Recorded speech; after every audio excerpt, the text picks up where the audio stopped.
5 of the fantasy baseball season, and he has a few pitchers I would sell high and trade away this week. The first guy is John Means of the Baltimore Orioles. So far, what a season it's been for John Means in the early going. 37 innings pitched, a 3-0 record, 21 hits given up, 7 earned runs, 5 homers, 10 walks, 38 strikeouts, a 1.70 ERA, and an 0.84 whip with 4 quality starts. So right here, this Baltimore team, so far they're playing some decent baseball this season here. But obviously they're in a tough division with the Yankees, Boston Red Sox, and the Toronto Blue Jays, who all can hit the baseball so far this year. But John Means, he's been pitching well, but he's had some decent matchups as well versus soft hitting lineups like Seattle. He's versed twice with today's outing, and then Oakland twice in Texas. So those teams he's been mowing through is Means. And last season he had a 4.53 ERA, and there's no way this season he's going to stay under the 2 ERA.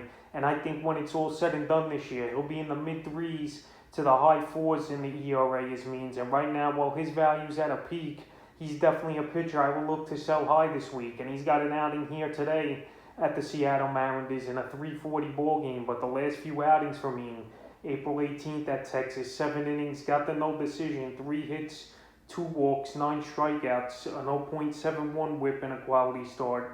April 25th versus Oakland, 6 1/3, got the win in that one, 2 hits, 1 earned run, a homer, 3 walks, 6 strikeouts, a 1.42 ERA, and 0.79 whip, and a quality start. And then once again, April 30th versus Oakland, 7 innings, got the win in that one, 3 hits, 2 earned runs, 2 homers, a walk, 9 Ks, a 2.57 ERA, 0.57 whip, and a quality start. So right here, the last 3 starts, he's really pitched well, like I mentioned here, is John Means. But early in the season when he did versus Boston and the Yankees, he was mediocre at best. But right now, he's pitching well, no doubt about it. But he's a classic sell-high candidate, in my opinion, especially with an ERA under 2. So right now, if you could get a good bat for him, or even 2 decent starting pitchers, this is definitely the time I would go out there and do it before he goes back to mediocrity as a starter, and a guy who you really can't trade at a high value. The second guy is Kyle Gibson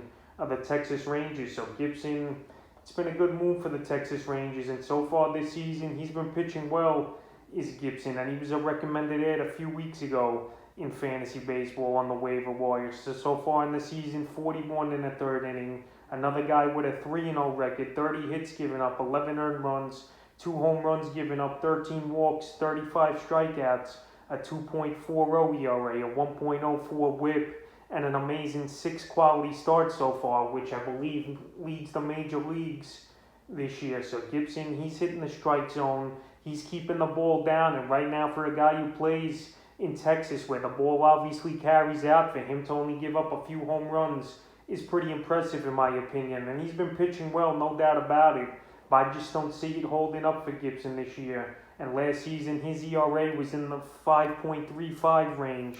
So this year at a 2.40, there's no way I think it happens and stands up for him. And he's had a couple decent matchups as well this season for him pitching good, but I can't take anything away from him.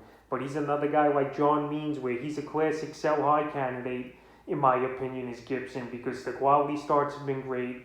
He's in a division, I'll give him this, that it doesn't have that many great hitting ball clubs. But right now, this Texas team, I don't see him contending this season for the playoffs. And I just don't see Gibson holding up all year with this low of an ERA. So the last few starts for him, April 24th at Chicago, 6 innings, no decision, 6 hits, 1 earned run, 2 walks, 5 Ks, a 1.50 ERA, a 1.33 whip, and a quality start. April 29th versus the Red Sox, 6 innings, got the win, 3 hits, and earned run, 3 walks, 4 strikeouts, a 1.50 ERA, a 1 whip, and a quality start. And then his last outing last night at the Minnesota Twins, a no decision. He went 8 innings in that one, 3 hits, 3 earned runs, 2 homers, 2 walks, 8 Ks, 3.38 ERA, and an 0.63 whip with a quality start. So he's been pitching good, is Gibson. His next outing will be versus the Seattle Mariners, but right now I just don't believe it that he's going to stay this good all season,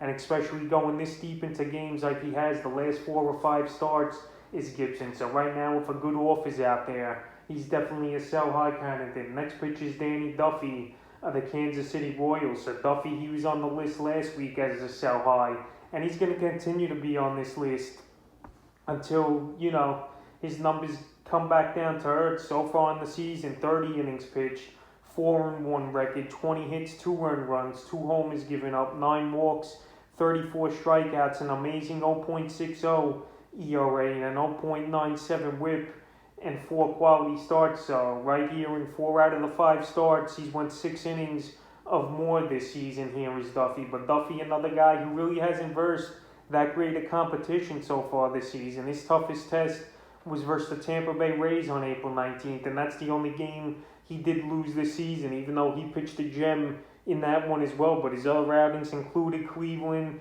the Angels, Minnesota, and Detroit, all weak hitting teams. But still, Duffy, he's been pitching good. But right now, I think you could get a top flight hitter for him at this time, especially a guy who has an ERA under 1, which is just amazing. Pitching at Jacob deGrom type of levels here is Duffy. And the last 3 outings for him, April 19th versus Tampa, 6 innings, got the loss in that one.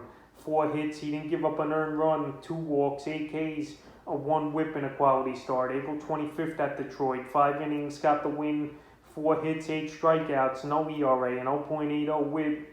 And then a couple nights ago at Minnesota, 7 innings, got the win, 2 hits, 1 earned run, a homer given up, 3 walks, 7 strikeouts, a 1.29 ERA, and an 0.71 whip with a quality start. So Danny Duffy, he's been pitching lights out for this Royal team. His next start's tomorrow. Another good opponent for him to face in Cleveland, where he went early in the season, 6 innings of no-run baseball. So right here, Duffy, he's taking advantage of his matchups. But when the weather gets warmer and the matchups get tougher, this guy, I don't think he's going to last as one of the top pitchers in fantasy baseball. And right now is a perfect time to sell him high and try to get max value for Duffy. The next pitch is Alex Wood of the San Francisco Giants. So this San Francisco Giants starting pitching rotation has been pretty solid for most of the season. We got Alex Wood pitching well, DeSclafani's pitching well.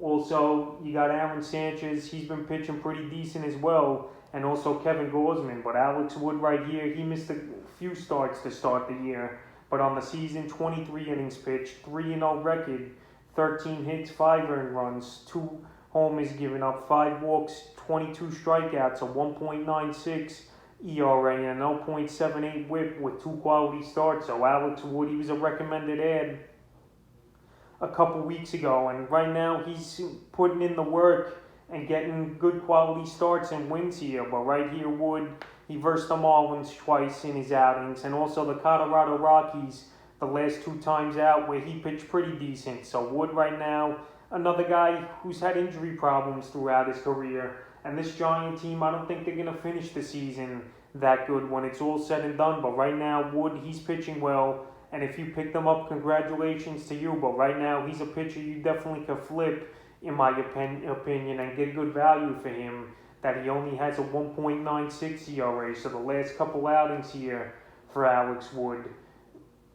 April 28th versus Colorado, 6 innings, got the win, 4 hits, 2 earned runs, 2 walks, 9 Ks, 3 ERA, a 1 whip, and a quality start. And then his latest outing at Colorado yesterday in Game 2 of the doubleheader, 5 innings, 4 hits, 2 earned runs, a homer giving up 2 walks, 2 Ks, a 3.60 ERA, and a 1.20 whip. So the thing with Wood, he's a pitcher that really don't go deep into games. He's going to max out at 5 or 6 innings on most nights when he's out there and takes the mound. But right here, he's been pitching good, no doubt about it.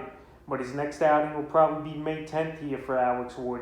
And he's playing well, but as well, if you could get a better starter or a starter struggling who you think could turn it around for Wood, or even just a pretty decent outfield bat or something, it's a deal you go out there and make. Right now, the pitchers, they're ahead of the hitters all around Major League Baseball. But as the warmer months in June and July come up very soon, you're going to see most of these pitchers come back to earth, and it's not going to be good for fantasy owners. So right now, while the value is high, these are the type of guys you look to trade in. The 5th and final pitcher I would look to sell high and trade away this week is Carlos Rendon of the Chicago White Sox. So Rendon already this season has a no-hitter under his belt, And I thought it was just a 1 week fluke there where he had 2 good games in that week, the no hitter and another good outing. But this guy, he plays in a weak division with a lot of teams who really don't hit the baseball that good in Kansas City, Detroit, and Minnesota. And right now, he's off to a spectacular to start